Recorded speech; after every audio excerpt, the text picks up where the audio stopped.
Good morning. To think that I'm giving this speech is beyond me. My sophomore year, after hearing Aaron Seong's senior address, I immediately went straight to Mrs. Maley's office and asked, how can I do that speech? If you know me, you know how sentimental I am, as well as how much I love to talk, so this is pretty much a dream come true for me. I feel so incredibly honored to stand before such an incredibly talented and gifted class. 3 perfect ACT scores, 2 All-American cheerleaders, 2 show choir dance captains who won the first state championship in school history, the Gatorade Player of the Year, the first girls basketball regional title in 9 years. I could go on forever and ever. I'm so beyond proud to be a member of the first 4-year Royals. We started high school with a new name, a new principal, and in recovery from a pandemic. It was the beginning of a new chapter for Roncalli, and we took it on and proudly became the poster class of this new chapter. For us seniors, this is a bittersweet moment for a lot of us. I know that there are definitely some of you out there who want nothing more than to walk across that stage, get your diploma, and close the Roncalli chapter of your life. I also know that there are some of you who are holding on as tightly as possible to the last 2 days of high school. However, I have a feeling that most of us are somewhere in between. I know that's where I myself lie. So today, as we embrace our rapidly approaching future, I ask we focus on the now, on the here, on the present. Look around at your fellow members of the class of 2025. Maybe you see your best friend, your retreat group, someone you haven't spoken to since freshman year, or even your future roommate. Whether you're ready for it or not, this exact group of people will only be gathered together 2 more times at Baccalaureate and finally at graduation. After that, we will all head our separate ways. Some of us off to college, some of us heading into the workforce, some of us will even enlist in the military. It is unlikely that we will all ever be together again after Saturday, so I implore each and every one of you to be grateful for what you have today. You will miss it more than you think you will. Today, I would like to focus on a topic that brought me through a lot of my high school career: gratitude. If I'm being completely honest, gratitude is something that I've struggled with for a lot of my life. Ironically, the same thing that kept me from gratitude is what made me genuinely grateful. This is something that I tend to keep to myself, but today I'd like to share it with you all. When I was 8, I developed a rare abdominal muscular disorder that I still battle with to this day, and I think it really affected my sense of self, and therefore my sense of who I was in the eyes of God. I spent a lot of time feeling sorry for myself and wondering why God would let something so incredibly difficult, challenging, and frankly tragic happen to me. I had lost a lot because of my illness. I'd lost a lot of my childhood. I temporarily lost the ability to eat completely. I lost control over the one body I had. But worst of all, I lost the future I thought I was going to have. I spent a lot of time mourning the girl I was going to be before I got sick, and how easy of a life she was going to have.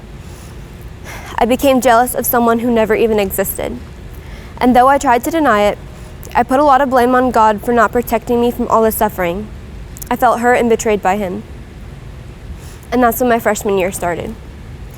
When I started high school, I was obviously struggling a lot with my faith life. I was confused and I felt lost, and found myself turning away from God because of my own personal hardships.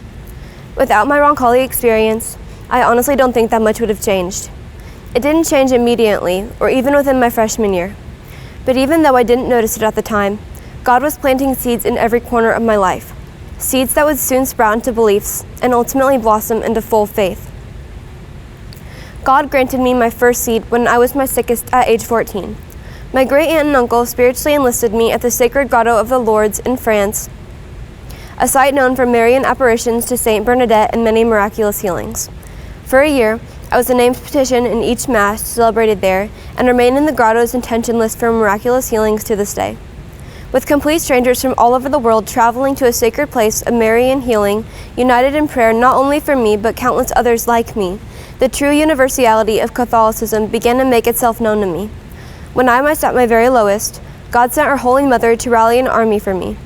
It began to make sense. God wasn't leaving me out to dry. He was picking me up where I'd fallen. He was guiding me away from my suffering and towards love. The second seed was the charisms of St. John the 23rd, most notably service. I hadn't done much service work prior to my time at Roncalli, but once I became involved in it, I was so engrossed. So engrossed, in fact, that I would go on to serve a total of over 1,100 hours during my time in high school. I think that the relations you make with those you are willing to put yourself below is truly incredible. I honestly don't like to serve because it makes me feel like a savior, but rather because I know what it's like to be the lowly. I know what it's like to be the little girl in the hospital with a myriad of complications. I know how much it can mean to have someone humbly submit themselves to you when you yourself are at your lowest. I truly believe that carrying out acts of service is one of the easiest ways to emulate Christ and to follow his teachings. And I think that we're all so lucky to be given so many opportunities to participate and serve through Roncalli. And the most valuable seed was senior retreat. I cannot encourage all juniors, sophomores, and freshmen enough to attend when the time comes. I obviously cannot give away too much of why senior retreat experience was so impactful in solidifying my faith, so if I cannot talk about what shaped me so greatly, I can instead talk about who shaped me so greatly. My small group. I truly believe that God handpicked each and every one of us for each other, and I have never experienced a love as unconditional and genuine as the love God gifted us with. I am encouraged and inspired daily by their faith and love for the Lord to remember and hold true my own faith in all that I do. During retreat, I kept a journal of all the petitions I prayed, and I was rereading it the other day for the first time since I wrote them when one really jumped out at me. I asked God, if there's no one else from high school I stay in touch with, to please at least let me stay close with my small group. Next to it, I had written what I felt when I prayed it, quote unquote, instant reassurance. And that was it. All I needed to fully step into the light of God's love, a task I'd been struggling with for most of my life, was 8 people and 3 days. Group V, I love you all more than you could ever know. I'm forever indebted to you for all you have done to me, and I'm so forever grateful for the marks that you've left on my life. I love you all so much. And so we come back to gratitude. To say that gratitude saved my life would be an understatement. It has gotten me through nearly everything. When I was sick, I looked for everything I still got to have, such as spending time with friends and even simple things like getting to wake up in the morning. It all became so beautiful to me once I'd almost lost it all. I'm not going to stand up here and act like gratitude is the easiest virtue to apply to your daily life, but I will say that it is the one that will change your life for the better. Once I began focusing myself on simply appreciating the things I do have, I found myself feeling not just satisfied with my life, but full of life. Before I conclude, I would like to give some advice of gratitude to each class. Seniors, appreciate what comes next. Cherish all the experiences you have yet to live, all the people you have yet to meet, all the laughs you have yet to share, but never forget to also cherish all that you've already been gifted. We have truly been the luckiest. Please don't ever lose sight of that. Juniors, appreciate the little time you have left. I know it is so incredibly beyond cliche, but you'll blink and then you'll be the ones in the caps and gowns. You never get another senior year. Please make sure to count the endless blessings you'll encounter throughout it. Sophomores, appreciate the struggle. Junior year is the hardest. Your workload increases, you have the ACT and the SAT, and you actually have to begin figuring out all of your future. But, as our principal reminds us about every single day, the struggle can be productive, and you will come out stronger, more mature, and more accomplished. Freshmen, appreciate your humility. I know it's embarrassing being at the bottom, especially when it means you get booed at pep rallies and football games, but I hope that you will see it as a chance to learn to be humble in the way our Lord was. One day, you'll be back at the top, and all I ask is that you remember what it's like to be the lowly so that you can grow in empathy. And if I'm going to talk about gratitude, I cannot go without mentioning the person I'm the most grateful for. If she hasn't taught you in history or government, coached your parents in track, or directed you in the musical and play, you definitely know her from the click of her pumps as she power walks down the hallways. My wonderful mother, Mrs. Erin Bone. She is the greatest role model I could ever dream of having, and I know that statement is true for so many others. I cannot count the times my peers have gone on and on about how much they love her. Her impact is lasting and significant. When I see my mother, I see our Mother Mary, selfless motherly devotion to anyone who so desires it. I cannot begin to count the number of people who view my own mother in a maternal light. Like Mary's own divine son and her children of the church, Erin Bone's dedication to others is unending and lovingly sacrificial, whether it's her own blood or not. I know Mary's love because I see it every day in my own home. And in this way, I feel connected to Christ, as I imagine he felt a similar comfort in the eyes of his own perfect mother. She taught me the lesson of gratitude I hope to share with each of you today. This Saturday, I will walk across the stage, and with me, I will carry every moment that made my Roncalli years so special.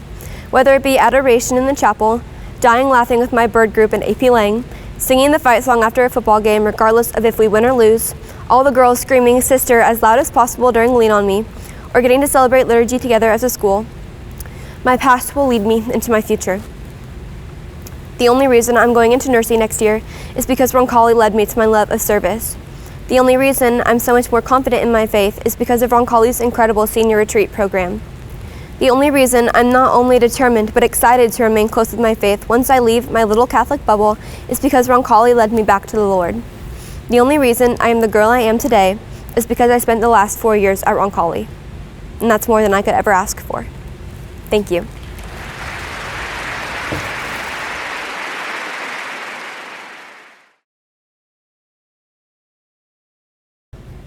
Thank you, Mrs. Hibner. For me, this class will always hold a special place in my heart. You and I entered the fall of 2021 together filled with both uncertainty and hope. The world had been flipped upside down and was still emerging from the pandemic. You came to Roncalli as freshmen whose 7th and 8th grade years had been upended by COVID. You arrived as wide-eyed 14 and 15-year-olds and were greeted by a clueless interim principal who somewhat resembled the child himself. Yet here we are today, just days away from your graduation. In more ways than one, we grew up together over these last 4 years. You went from being squirrely freshmen to becoming the incredible young adults sitting before us today. Your maturity and leadership has far surpassed any of the high expectations or standards. I mean, I don't know if you know this or not, but this is a 4-time Blue Ribbon School of Excellence, so the standards are high, and yet you still surpass them. It has truly been an honor to have a front row seat to your growth, and I hope you are proud of yourself as I am of you. This year, our theme centered around the 1992 Olympic race, where Derek Redmond tore his hamstring. As he struggled to the finish, his father came down from the stands to help him hobble across the line. During the talk, I showed you the image of Derek Redmond and his father, arm in arm, with tears streaming down their face. I told you then, this is what winning looks like, because it represents the productive struggle and unconditional love. The goal of our opening school assembly is to set the tone for the year, to plant images and ideas in your minds to reflect on throughout the course of the year. My plan in August was that at Senior Mass today, we could throw up dozens of pictures of the class of 2025 living out that kind of love. But as has happened the last 4 years, you far exceeded my dreams for you. It wasn't because those moments didn't happen. They absolutely did. There are countless pictures of you supporting one another, lifting each other up, and showing grace in the midst of struggle. However, I had no idea that just 1 week after that opening school assembly, a moment would happen that captured the soul of the class of 2025. Unfortunately, that moment can never be truly captured in a picture. It does not do it justice. The soul is captured in this image, the one currently on the screen, 262 seniors kneeling in reverence during the Eucharistic prayer. What might seem so simple had never been done before, nor was it required. You took it upon yourself to establish a new tradition, rooted in our mission. To be honest, I'm not sure if there's anything more profound than watching the senior class kneeling before the Blessed Sacrament. That moment revealed your humility, it revealed your faith, and it revealed a deep, authentic love. It is the perfect representation of the class of 2025. In just a few short days, you will officially enter the real world. In Pope Leo XIV's first homily, he had this to say about our world. Even today, there are many settings in which the Christian faith is considered absurd, meant for the weak and unintelligent. Settings where other securities are preferred, like technology, money, success, power, and pleasure.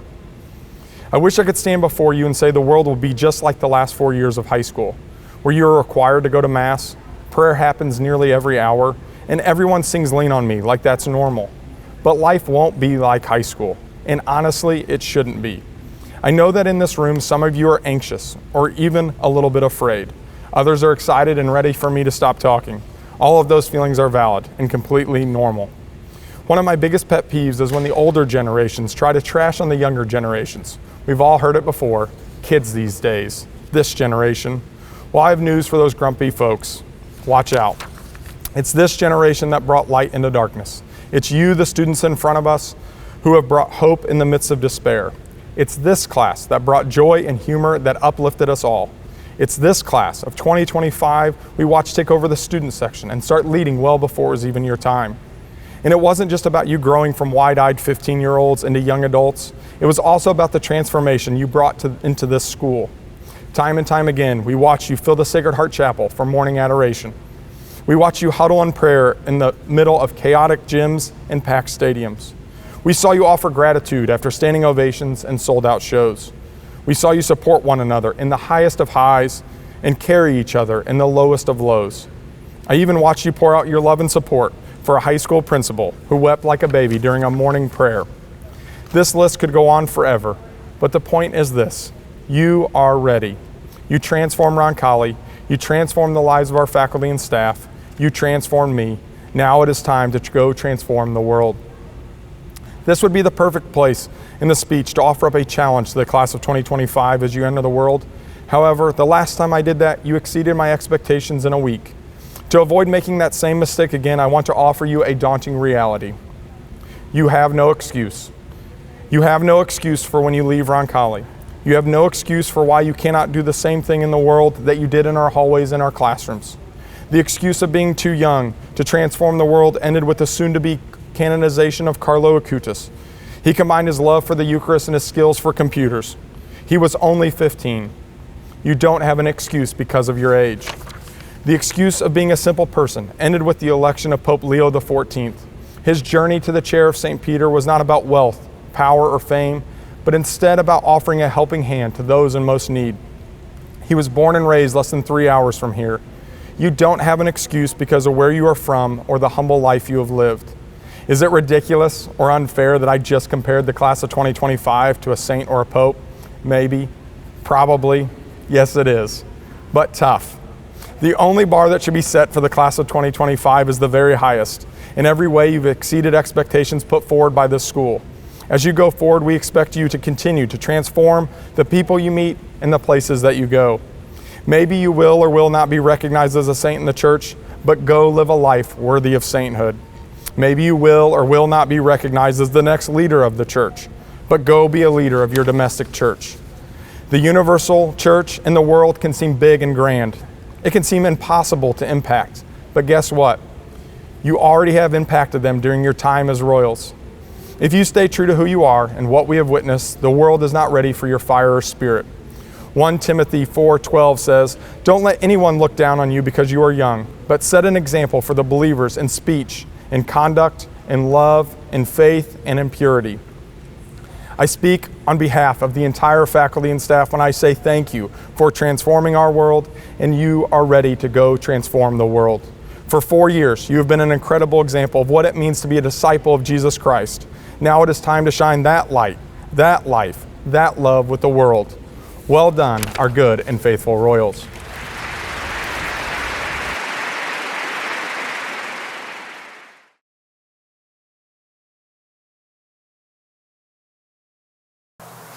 It is my pleasure to introduce the salutatorian for the class of 2025, Mackenzie Crewer.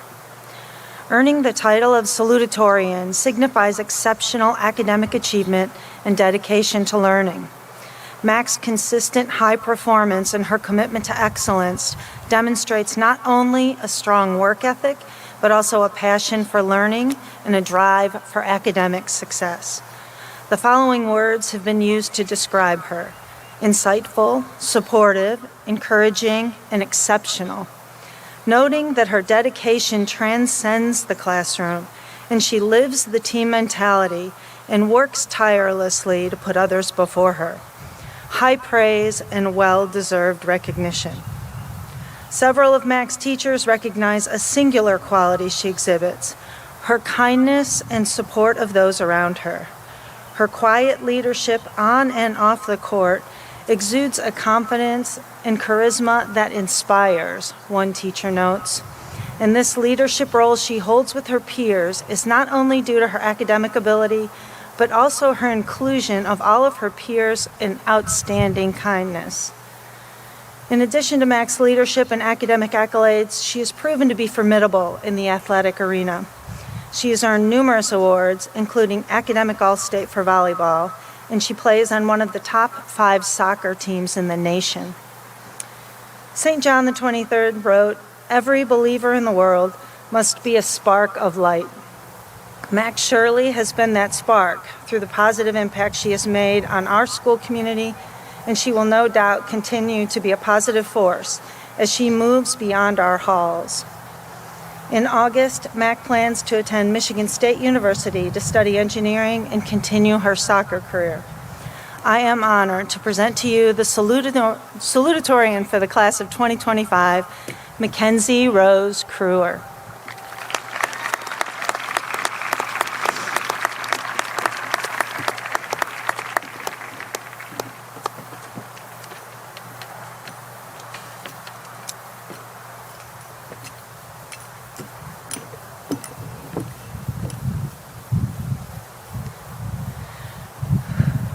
I'm excited to be here with you today, and I hope you all are having a wonderful morning. I would like to thank Chancellor Walsh, Mr. Weisenbach, Mr. Bonich, faculty, staff, parents, guests, and friends who are here today to support the class of 2025 and celebrate this remarkable milestone. I want to give a special thank you to my family, who has pushed me to become my best self. They are my biggest supporters, and I am forever grateful for their selfless acts of kindness and love that have gotten me here today. Next, I want to show my gratitude towards Mr. Bonich.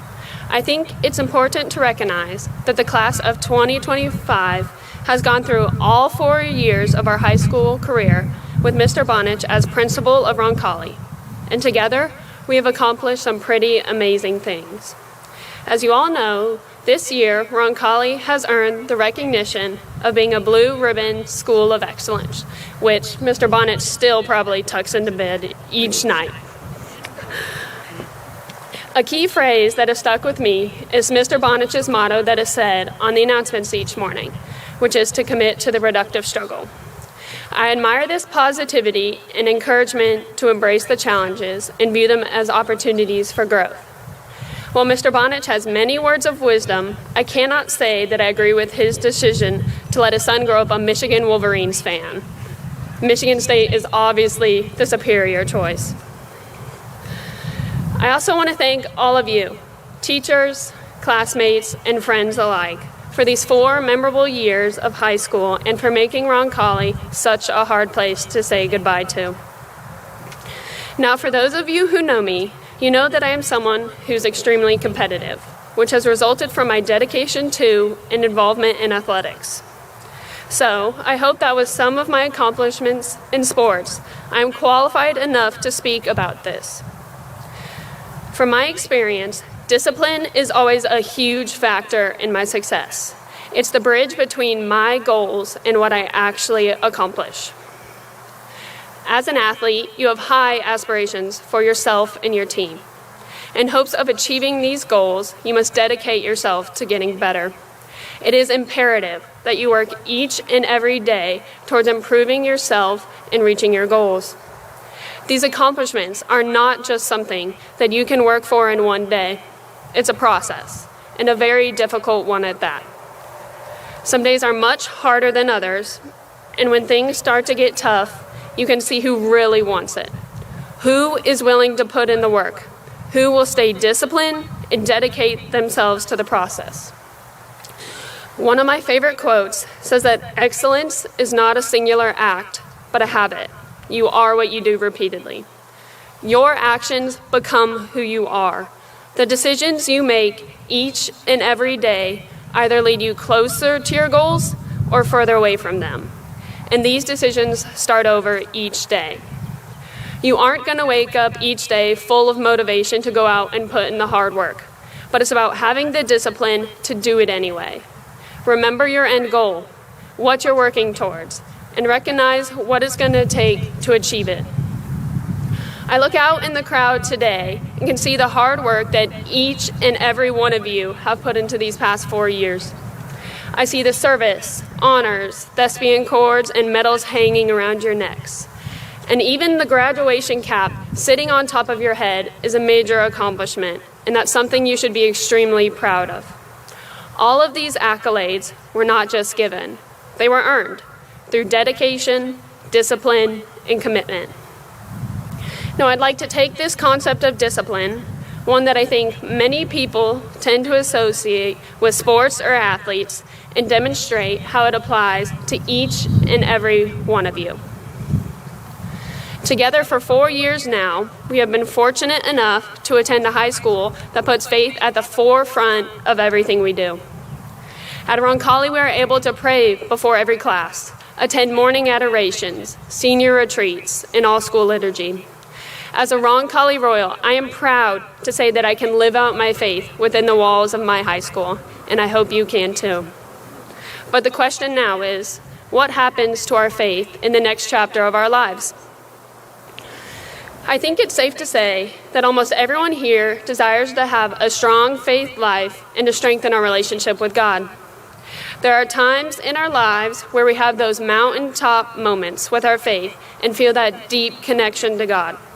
It can feel easy to go to Mass, to pray every night, and to integrate our faith into our daily lives. And then there are other times where it can be hard to stay present in the faith. But in order for each one of us to progress in our relationship with God, we must stay committed. This, just like in sports, is a goal that requires dedication, perseverance, and most of all, discipline. Do the work even when it's hard. Pray to God. Go to church. Read the Bible. Prioritize your faith. Immerse yourself in the faith. Realize that your relationship with God is important. Your relationship with God is worth it. Your relationship with God matters. So as we are all gathered here today, about to venture off from our Roncalli family, I hope you can recognize that your faith is not confined to a building. It's a part of who you are. And I want to leave you with this verse. Hebrews 12:11. No discipline seems pleasant at the time, but painful. Later on, however, it produces a harvest of righteousness and peace for those who have been trained by it. This is the challenge I present to the class of 2025. Remember your goals, remember your faith, and ultimately put in the work to stay connected with God. Thank you.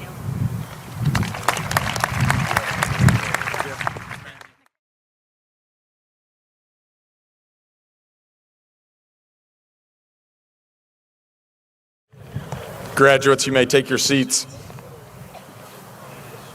As principal, it is my honor to introduce the valedictorian for the class of 2025. Our valedictorian this year is an outstanding young lady who has earned the respect of her teachers and peers alike, not only for her intellectual gifts, but more so for how hard she has worked to develop these gifts and share them with the world. One of her teachers commented, "She readily seeks constructive criticism and applies it. Her true desire to learn, not simply succeed, fuels her interactions with both teachers and classmates. She works well with all students and makes those around her comfortable." A different teacher shared this insight. "She is an extraordinary human being with a heart of gold, a rare blend of intelligence, warmth, and quiet strength. As she heads towards her next chapter, her legacy of leadership, kindness, and excellence will no doubt continue to inspire those around her." Outside of the classroom, our valedictorian's commitment to serving the community and extracurriculars is an impressive testament to her character. During her 4 years, she completed over 300 service hours. In addition to her service, she has been the class co-president, student council, and a co-captain of the mock trial and member of the Anna Celebration of Life Board. Faith, service, and leadership are at the core of our valedictorian. The daughter of William and Kimberly May and a member of Nativity Catholic Parish, she will attend the University of Notre Dame to major in chemical engineering. A young woman who has answered God's call and Roncalli's challenge to develop her many gifts and share them with the world. It is my pleasure to introduce to you the valedictorian of the class of 2025, Audrey Irene May.